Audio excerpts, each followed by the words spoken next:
আসসালামু আলাইকুম সকলকে মসিয়াস টিউটোরিয়ালের পক্ষ থেকে স্বাগতম। আশা করি সকলেই ভালো আছেন। আজকে আমরা আলোচনা করব অষ্টম শ্রেণীর মুনাফা 2.2 অনুশীলনীর বোর্ড বইয়ের কিছু অঙ্ক। চলো দেখে নেওয়া যাক বোর্ড বইয়ের অঙ্কগুলো কি দেওয়া আছে। তাহলে দেখো যে আমাদের প্রথমে 7 নম্বর অঙ্কটি। 7 নম্বর অঙ্কটি কি দেওয়া ছিল যে বার্ষিক 10% মুনাফায় 8,000 টাকার 3 বছরের চক্রবৃদ্ধি মূলধন নির্ণয় করতে বলছে। আমাদের কি নির্ণয় করতে বলছে? চক্রবৃদ্ধি মূলধন। তাহলে কোশ্চেনটা কি ছিল? যে বার্ষিক 10% মুনাফায় 8,000 টাকার 3 বছরের চক্রবৃদ্ধি মূলধন নির্ণয় করো। তাহলে চলো আমরা অঙ্কটা দেখি কিভাবে সলভ করা যায়। আমাদের কি বের করতে বলছে? চক্রবৃদ্ধি মূলধন। ওকে, তাহলে চলো। এখানে আমরা জানি সূত্র আমরা কি জানি যে চক্রবৃদ্ধি মূলধন C equal P into 1 plus R power N। এটা আমরা সূত্র সকলেই জানি। আমাদের কোশ্চেনের মধ্যে কি দেওয়া ছিল যে আসল আমাদের এখানে 8,000 দেওয়া আছে, মুনাফার হার কত 10% আর সময় কত 3 বছর। তাহলে এখন দেখো এখানে যদি আমি মানগুলো বসাই দেই যে মূলধন আমার কত ছিল 8,000 টাকা, মুনাফার হার আমার কত ছিল 10%, সময় আমাদের কত ছিল 3 বছর। তাহলে সূত্র আমরা কি জানি? সূত্র জানি যে C equal P into 1 plus R power N। তাহলে এখন দেখো যে আমি যদি এই যে P এর মধ্যে 8,000 বসাই দিই, তাই না? এই যে সূত্রে যদি আমি P এর মধ্যে কত বসাবো 8,000, আর সূত্রে আমার এখানে 1 ছিল 1 দিলাম, প্লাস আছে প্লাস দিলাম। এখানে মুনাফার হার কত ছিল? মুনাফার হার ছিল 10%। তাহলে এটাকে আমি কিভাবে লিখতে পারি?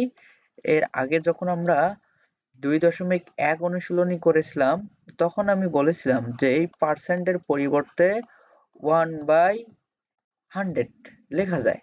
তাহলে দেখো এখানে আমি 1/100 লিখলাম।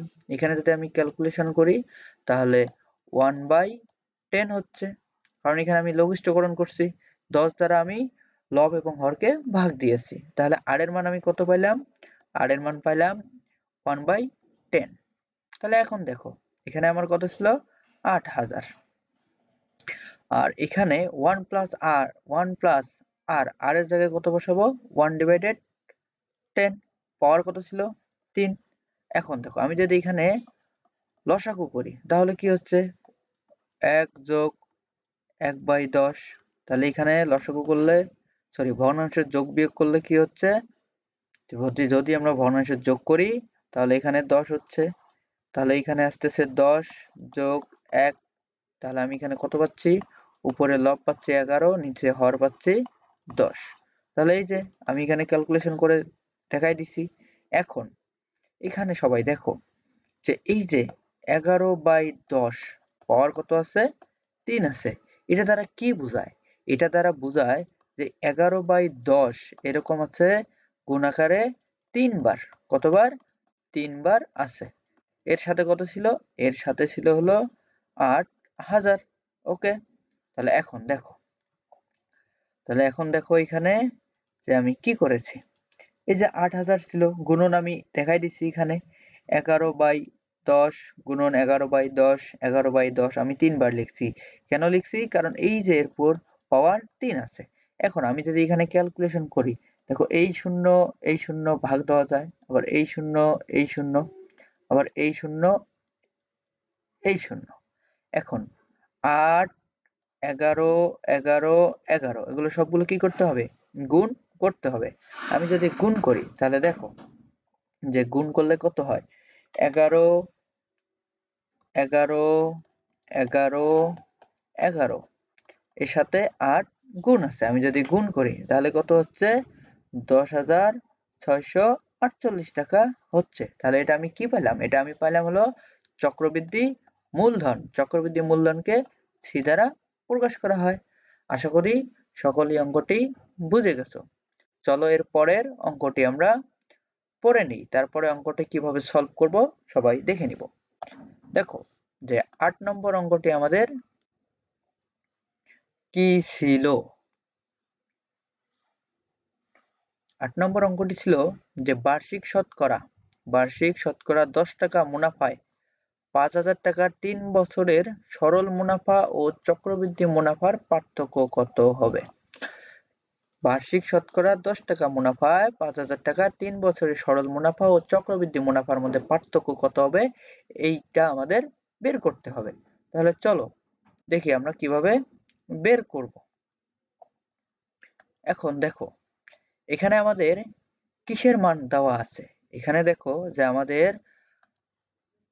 আসল দেওয়া আছে আর এখানে মুনাফার হার দেওয়া আছে, সময় দেওয়া আছে ৩ বছর। তাহলে প্রথমে আমরা সরল মুনাফা বের করব, তারপরে আমরা চক্রবৃদ্ধি মুনাফা বের করব, এই দুটো থেকে আমরা বিয়োগ করব। ওকে, তাহলে এখন দেখো এখানে মূলধন আমাদের কত ছিল? ৫,০০০। আমাদের সরল মুনাফার হার কত ছিল? 10%। এটাকে আমি কি লিখতে পারি? 10/100। আর আমার এখানে সময় কত ছিল? ৩ বছর। তাহলে আমরা জানি সরল মুনাফা I ইকুয়াল, আমরা কি জানি সরল মুনাফা I ইকুয়াল PRN। তাহলে এখানে P এর মান কত ছিল? ৫,০০০। R এর মান আমাদের কত ছিল? 10/100। আর আমাদের সময় কত ছিল? ৩ বছর। এখন যদি আমি এখানে লঘিষ্ঠকরণ করি, কাটাকাটি করি, তাহলে কি হচ্ছে দেখো, নিচের হর আছে ১০০, উপরের লব আছে ৫,০০০। তাহলে ১০০ দ্বারা ভাগ যায় উভয় পক্ষকে, তাহলে আমি ১০০ দ্বারা ভাগ দিলাম। ১০০ দ্বারা ভাগ দিলে এখানে ১ হচ্ছে, আর এখানে যদি আমি ১০০ দ্বারা ভাগ দেই তাহলে এখানে আমি ৫০ পাচ্ছি। এখন এই ৫০ আর ১০ এখানে কি গুণ আকারে আছে, তার সাথে আবার ৩ গুণ আকারে আছে। এখন আমি যদি গুণ করি তাহলে এখানে গুণ করলে কত পাচ্ছি? ৫০০ গুণন ৩। তাহলে এখানে যদি আমি গুণ করি তাহলে ৩ পাচ্ছে ১৫, ২টা ০। তাহলে আমি সরল মুনাফা কত পাইলাম? ১৫০০ টাকা। আমাদের প্রথমে সরল মুনাফা বের করতে বলছে, আমরা প্রথমে সরল মুনাফা বের করে নিলাম। এরপরে আমরা চক্রবৃদ্ধি মূলধন বের করব, বের করার পর চক্রবৃদ্ধি মুনাফা বের করব। তাহলে দেখো আমরা জানি চক্রবৃদ্ধি মূলধন C equal P into 1 plus R পাওয়ার N। তাহলে এখানে আমাদের P এর মান কত ছিল? ৫,০০০। এখানে R এর মান কত ছিল?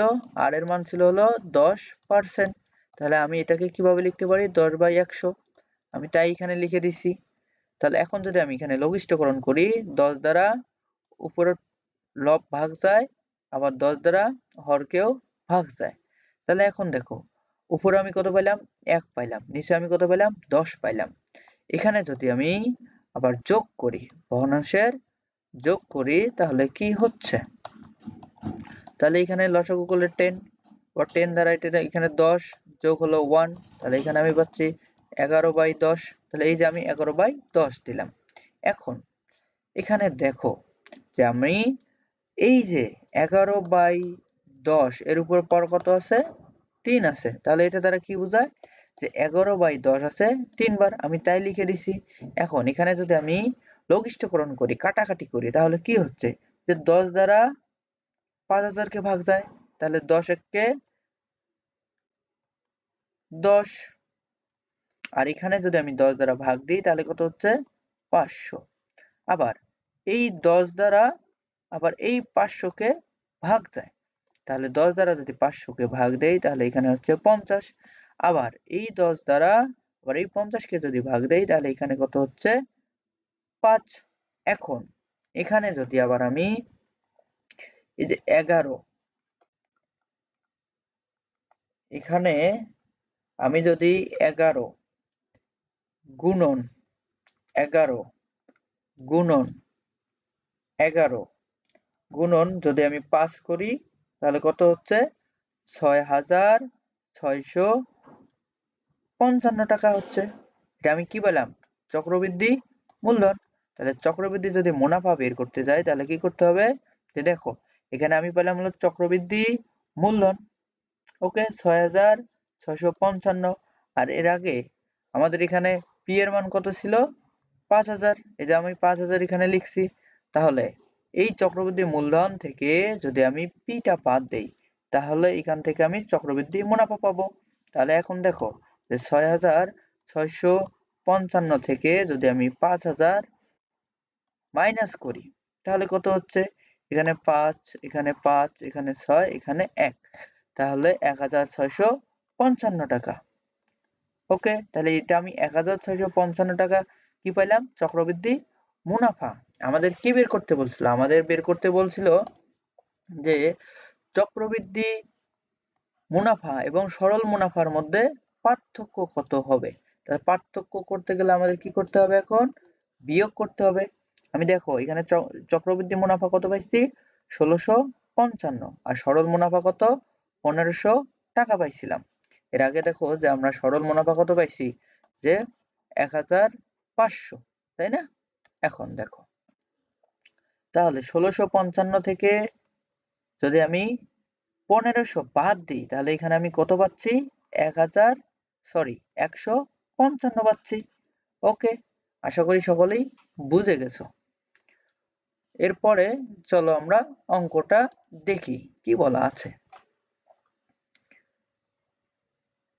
দেখো যে এর পরে 9 নম্বর অঙ্কটি কি বলা আছে, 9 নম্বর অঙ্কটি বলা আছে যে একই হার মুনাফায় কোনো মূলধনের 1 বছরান্তে চক্রবৃদ্ধি মূলধন ৬৫০০ টাকা ও 2 বছরান্তে চক্রবৃদ্ধি মূলধন ৬৭৬০ টাকা হলে মূলধন কত, আমাদের কি বের করতে বলছে, মূলধন বের করতে বলছে। তাহলে চলো আমরা দেখে নেই অঙ্কটা কিভাবে সলভ করব। দেখো আমাদের কি বের করতে বলছে, মূলধন বের করতে বলছে। আমি এখানে কি লিখছি, যে মনে করি উভয় ক্ষেত্রে মুনাফার হার আর এবং মূলধন পি। তাহলে 1 বছরের চক্রবৃদ্ধি মূলধন সমান কি লেখা যায়, যে আমরা জানি চক্রবৃদ্ধি মূলধন C equal P into 1 plus R power N. এখানে যেহেতু 1 বছরের ক্ষেত্রে বের করতেছি এজন্য এন এর মান কত, 1, এজন্য আমি এখানে 1 দেইনি। আর এখানে আমার দেখো কোশ্চেনে আমাদের কি ছিল, কোশ্চেনে আমাদের 1 বছরের চক্রবৃদ্ধি মূলধন কত দেওয়া আছে, 6500। কত দেওয়া আছে, 6500। তাহলে আমি দেখো তো যে p ইন্টু 1 প্লাস আর ইকুয়াল 6500 লিখতে পারি। এখন এখানে n এর মান 1, এজন্য আমি কিন্তু লিখিনি, কিন্তু যদি 2, 3, 4 হতো তাহলে কিন্তু আমি লিখতাম। কোনো কিছুর উপর পাওয়ার 1 দিলে ওই সংখ্যাটি বা ওই অঙ্কটি হয়ে থাকে। যেমন এই যে 1 প্লাস আর পাওয়ার 1 দিলে 1 প্লাস আর হচ্ছে। ওকে, আশা করি সকলেই বুঝে গেছে এতটুকু। তাহলে চলো এটা আমি তাহলে 1 নম্বর সমীকরণ দিলাম। এরপরে দেখো যে আবার 2 বছরের চক্রবৃদ্ধি মূলধন, তাহলে 2 বছর n এর মান কত, n ইকুয়াল 2। তাহলে আমরা জানি চক্রবৃদ্ধি মূলধন হলো কি, c ইকুয়াল p ইন্টু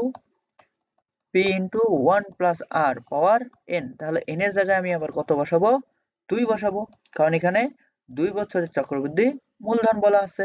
তাহলে কোশ্চেনে আমাদের কি দেওয়া ছিল, কোশ্চেনে আমাদের 2 বছরের চক্রবৃদ্ধি মূলধন কত দেওয়া ছিল, 6760 টাকা। ওকে, এখন দেখো এখান থেকে এই যে এখানে n এর মান কত বসাইছি, 2000। আমি তাহলে এই যে p ইন্টু 1 প্লাস আর পাওয়ার 2 ইকুয়াল 6760 লিখতে পারি। যে 1 প্লাস আর পাওয়ার 2, এটা দ্বারা কি বোঝায়, এটা দ্বারা বোঝায় যে 1 প্লাস আর ইন্টু 1 প্লাস আর। তাহলে 1 প্লাস আর আছে 2 বার। ওকে, এখন দেখো যদি আমি এটা লিখি তাহলে কি হচ্ছে, এর আগে দেখো যে p ইন্টু 1 প্লাস আর ইকুয়াল কত, 6500। তাহলে আমি এই যে 1 p ইন্টু 1 প্লাস আর এর পরিবর্তে কত লিখতে পারি, 6500। এখন এখান থেকে আমি প্রথমে কি বের করতেছি, যে 1 প্লাস আর এর মান কত হবে। ওকে, এখন দেখো এখান থেকে যদি 1 প্লাস আর নেই তাহলে এই 1 প্লাস আর এর সাথে এটা কি আকারে আছে, গুণ আছে, তাহলে গুণটা এদিকে গেলে কি হবে, ভাগ হবে। তাহলে এখন যদি আমি ভাগ করি তাহলে কি হচ্ছে, 6000, এই যে 6760 ভাগ 6500। আমি যদি এখানে ক্যালকুলেশন করি তাহলে দেখো যে এই যে শূন্য, এই শূন্য বাদ দিলাম, তাহলে উপরে আমার কত থাকলো 676 ডিভাইডেড 650, এটা আমি দিলাম 2 নাম্বার সমীকরণ। এখন 2 নং হতে এই যে 1 প্লাস r এর মান এখন আমরা এই 1 নং-এ বসাই দিব। তাহলে 1 নং-এ যদি বসাই দেই তাহলে আমি p এর মান বের করতে পারবো। তাহলে p এর মান বের করলে আমাদের মূলধন বের হবে। তাহলে এখন দেখো যে এই যে আমাদের 1 নম্বর সমীকরণ কি ছিল, p * 1 + r = 6500 ছিল। ওকে, তাহলে এইখানে আমি কত বসাবো, এই যে 1 + r এর জায়গায় আমি বসাবো 676 ভাগ 650, আমি তাই বসাইছি এখানে। এখন এই যে 650 এখানে কি আকারে আছে, ভাগ আছে, তাহলে এদিকে গেলে কি হবে, গুণ হবে। আবার এখানে 676 কি আকারে আছে, গুণ আকারে আছে, তাহলে এদিকে গেলে কি হবে, ভাগ হবে। এখন দেখো এই যে 6500 গুণন 650, এটাকে যদি আবার আমি 676 দ্বারা ভাগ দেই তাহলে এখানে আমি কত পাচ্ছি, 6250 টাকা। এই যে 6250 টাকা পাইলাম, এটা আমি মূলধন পাইলাম। ওকে, তাহলে আমাদের কি বের করতে বলছিল কোশ্চেনে, আমাদের কোশ্চেনে বের করতে বলছিল যে মূলধন কত। তাহলে দেখো যে আমাদের মূলধন কত পাইলাম, 6250 টাকা। আশা করি সকলেই অঙ্কগুলো বুঝে গেছো। এরকম ভিডিও পেতে আমাদের চ্যানেলটি সাবস্ক্রাইব করে পাশে থাকিও। ধন্যবাদ সকলকে।